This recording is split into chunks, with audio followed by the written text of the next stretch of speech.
O Brasil foi derrotado pela Bolívia por 1-0, nessa que se tornou a primeira derrota do técnico Ancelotti pela seleção brasileira. Vamos falar do que foi esse jogo de hoje. Tudo bem que foi na altitude, com time reserva, mas eu achei que faltou um pouco de intensidade, de vontade da parte dos jogadores.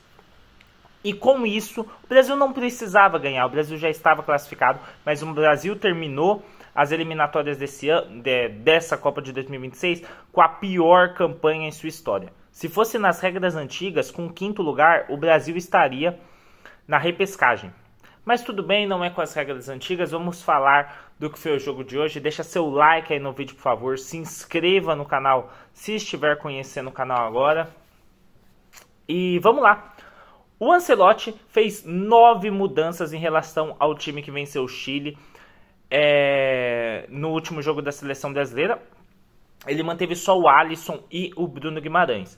Porém, eu não achei essa uma boa situação para ele testar novos jogadores. Porque assim, é um jogo que é totalmente com uma dinâmica diferente. É um jogo na altitude, é um jogo em que a vontade dos jogadores até está diferente. Tudo bem que quem vem do banco quer demonstrar mais serviço. Mas a altitude é um fator que influencia muito, mais de 4.000 metros. Então, assim, não acho que é um bom jogo para teste, porque o jogador não vai conseguir mostrar seu serviço numa altitude como essas. A Bolívia chegou ao seu gol no primeiro tempo, com Miguelito e Santos, né, que está jogando pelo América Mineiro, acho até que é emprestado, com gol de pênalti. E aí, se tem pênalti contra o Brasil, a gente tem Alisson no gol, né, pessoal? E se a gente tem Alisson no gol, aí, pô, é 1-0 pro adversário. Mas ele é bonito, é isso que importa. O homem é bonito, então tem que ser titular de seleção brasileira por 3 Copas do Mundo, tá? 2018, 22. Ele tem mais gol tomado em Copa do que defesa difícil com a camisa da seleção brasileira. Mas no Liverpool ele joga muito, ele é um dos melhores goleiros do mundo. Na seleção não joga, velho. Ele comprometeu hoje? Não. Mas quando precisa dele, quando precisa do Alisson, ele não tá lá, mano. Ele não tá, velho. Ele não tá. O Alisson já defendeu o pênalti? Eu não lembro. Não lembro, de verdade, com a camisa da seleção brasileira. Eu não estou lembrado se o Brasil já venceu alguma disputa de pênaltis com o Alisson. Não lembro. Eu lembro da derrota para o Uruguai. Lembro da derrota para a Croácia. E eu não lembro desse destacando. Vocês lembram? Eu estou fazendo uma pergunta sincera. Eu não lembro se o Alisson já defendeu pênalti pelo Brasil. O jogo de hoje até teve uma situação engraçada que no final de jogo parecia clima de Libertadores, né?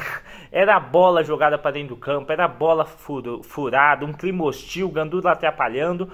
E tudo isso faz parte do jogo, não tem problema. Só que o Brasil, para mim, parecia mais preocupado em reclamar do ambiente, em reclamar das coisas com o árbitro, do que em jogar futebol. Faltou liderança em campo, faltou sangue no olho, faltou... Por isso que eu acho que não existe mais uma identificação do brasileiro tão grande com a seleção brasileira. Eu acho que... Eu não sei se tem um brasileiro hoje que não trocaria. Você prefere ver seu time campeão da Libertadores ou o Brasil campeão do mundo? Eu não sei se algum brasileiro escolheria campeão do mundo. Eu seria muito feliz vendo o Corinthians bi da Liberta. Eu não sei. O sentimento hoje do torcedor de seleção brasileira é esse. E esse é um papel do Ancelotti, recuperar um sentimento do Brasil. O que até é estranho, né? A gente depender de um estrangeiro para que o Brasil volte a sentir orgulho da seleção brasileira. O Brasil chegou a ser vice-líder dessa eliminatória e terminou a eliminatória como 5º. Repetindo, é a pior classificatória para a Copa do Mundo da história da seleção brasileira. A Bolívia, que precisava de um milagre, venceu o Brasil, que não era tão difícil até pelas situações da altitude e tal, mas é o Brasil, pentacampeão do mundo, e torcer para a Venezuela perder em casa para a Colômbia. E aconteceu, a Venezuela tomou de 6-3, fiquei muito triste, eu queria ver meu Martínez, José Andrés Martínez, na Copa do Mundo, mas não vai ter. Vai ter Bolívia na repescagem. E o Brasil saiu com uma imagem meio arranhada desse jogo, né? Que a campanha... Essa derrota não é só um tropeço, é um sinal de alerta. Lógico, perder para a Bolívia na altitude com um time reserva não é o fim dos tempos. Outras seleções favoritas para a Copa do Mundo sofreram hoje. Portugal sofreu para ganhar da Hungria. Sofreu ou não, né? Mas ali ficou um jogo meio amarrado, parecia que não ia dar, mas Portugal forçou e fez gol. Tem vídeo aqui no canal, último vídeo aqui no canal falando sobre isso. Assista lá se quiser. A Argentina, quando eu vi, estava perdendo, mas também estava sofrendo. A França sofreu hoje também no seu jogo. Porém, essas seleções, elas já têm um trabalho mais consolidado do que o Brasil. Elas estão passando por um momento de menos turbulência do que o Brasil. Então, por isso, desperta menos preocupação. Porque a gente sabe ali que no próximo jogo essas seleções vão jogar bem, vão ter com mais coisas definidas. Já o Brasil, olhando por esse lado, a gente não sabe como vai ser o próximo jogo da seleção. Lógico, novamente, entendendo todo o contexto do jogo, porém muitas vezes não é sobre como ganhar, não é sobre ganhar ou perder, é como se perde. E hoje o Brasil, novamente repito, na minha opinião, não foi uma seleção brasileira com atitude. Até engraçado, né? Não ter atitude na altitude. Foi uma seleção brasileira meio apática, entendeu? Tipo, não precisa vencer esse jogo aí não, é só um joguinho contra a Bolívia. Nem os jogadores que vieram assim, que tinham que demonstrar trabalho, pra mim não demonstraram nada. O Richarlison pra mim foi muito mal, um dos piores em campo. Brigou, disputou, mas assim, briga e disputa eu espero do Romero pelo Corinthians, eu não espero do camisa 9 da seleção brasileira, entendeu? Eu espero que tenha mais qualidade. E achei que é uma derrota feia para a seleção brasileira, não no placar, mas na postura dentro de campo.